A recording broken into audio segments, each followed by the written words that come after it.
Olá! Você é uma daquelas pessoas que vive errando questões por conta de errinhos bobos? Que tal dar uma olhada nesses que eu selecionei e ver se você comete algum deles? Ordem de operações. Em primeiro lugar, você deve ficar atento à ordem em que você começa a fazer as contas. Em uma expressão, você tem sempre que obedecer à ordem de prioridades. Primeiro você resolve o que está entre parênteses, colchetes e chaves. Se não tiver nada em parênteses, você resolve o que tem expoentes ou raízes. Se também não tiver, você deve então resolver multiplicações ou divisões. E só por último você resolve adições e subtrações. O que sempre faço é colocar colchetes ao redor de quem eu preciso fazer primeiro. Por exemplo, para calcular o delta na fórmula de Bhaskara, eu coloco colchetes ao redor da multiplicação. Só depois eu vejo se fica negativo ou positivo, usando a regra de sinais. É um jeito simples de nunca errar, se você tem dificuldade de visualizar de cara qual vai ser o resultado. Olha esse outro exemplo. De acordo com a ordem de operações, a gente primeiro resolve os parênteses. Logo em seguida, o que está dentro dos colchetes, dando prioridade para multiplicação e divisão. Fora dos colchetes ainda sobrou outra multiplicação. E por fim a gente faz a adição. Simples assim. Simplificações. Esse de longe é o erro mais comum que as pessoas fazem. Muita gente quando vê uma fração com elementos iguais em cima e embaixo já sai logo cortando tudo. Você até pode fazer isso se tiver apenas sinais de multiplicação e divisão. Mas o detalhe para nunca errar é prestar atenção nos sinais de soma e subtração. Se eles estiverem fora de parênteses, você não pode fazer nenhuma simplificação. Você pode até rearranjar os termos, mas vai resultar em uma fração equivalente à primeira. Agora, se os sinais de soma ou subtração estiverem dentro de parênteses, aí tudo bem, você pode sim simplificar. Os parênteses funcionam agrupando tudo dentro deles como se fossem um elemento só, então é o sinal de multiplicação que prevalece.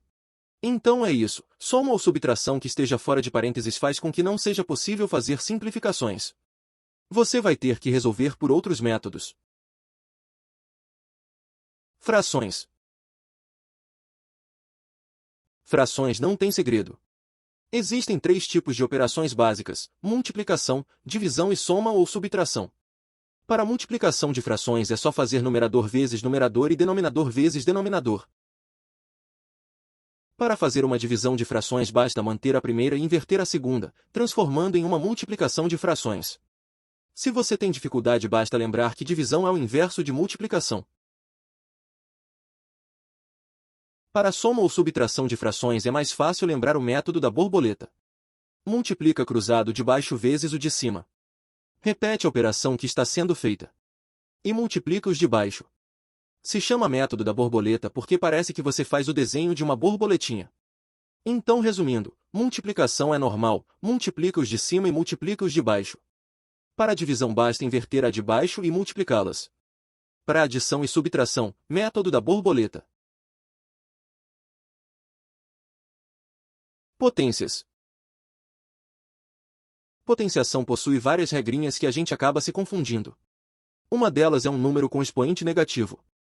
Toda vez que você ver o sinal de menos no expoente, basta inverter o número, ou seja, transforme em uma fração de numerador 1. E o expoente fica na parte de baixo, já sem o sinal negativo. Então 2 na menos 1 é 1 sobre 2. 3 quintos elevados a menos 2 é 1 sobre 3 quintos ao quadrado. Aqui você já sabe como faz divisão de frações. E assim por diante. Outro que a galera se confunde é quando o expoente é uma fração. Basta transformar em uma raiz e lembrar do seguinte macete. Imagina um solzinho iluminando esse número.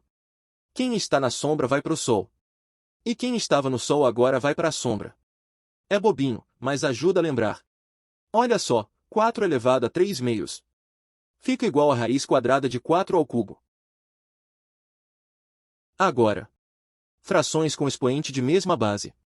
Basta subtrair os expoentes. 5 elevado a 6 sobre 5 elevado a 2 é igual a 5 elevado a 6 menos 2. Que por sua vez é igual a 5 elevado a 4. Para potências de potências basta multiplicá-las. 5 ao quadrado elevado a 3 é igual a 5 elevado a 2 vezes 3, que é 6. Um número x ao quadrado, vezes um número y elevado ao cubo. E isso tudo elevado ao quadrado. vai ser x elevado a 2 vezes 2, vezes y elevado a 3 vezes 2, que é igual a x na quarta, vezes y na sexta. Perceba que a gente usa parênteses para indicar que as potências estão separadas. Nessa situação, você pode até trocar essas potências de lugar que não vai causar nenhuma alteração. O que é diferente de um número com um expoente elevado a outro expoente? Aqui a gente não usa parênteses porque a potência é da outra potência. Por exemplo, 3 elevado ao quadrado elevado ao cubo. Aqui é o 2 quem está sendo elevado ao cubo. Então é 3 elevado a 2 ao cubo. E 2 ao cubo é 8. Repare que aqui não podemos trocar os expoentes de lugar porque daria um resultado diferente. Outra coisa importante na potenciação é saber trabalhar com números negativos. E aqui vai de novo a atenção aos parênteses. Quando um número negativo tem expoente par e está fora de parênteses, ele continua negativo. Menos 3 ao quadrado não é 9. É como se tivesse um menos 1 escondido na frente, e só o 3 que fica ao quadrado. Quando um número negativo não tem parênteses e seu expoente é par, o resultado é negativo. Quando o número negativo tem parênteses e expoente par, o resultado é positivo. Agora, quando o número negativo tem um expoente ímpar, não importa se ele tem ou não parênteses, o resultado vai ser sempre negativo. Produtos notáveis. Bom, olha essa situação.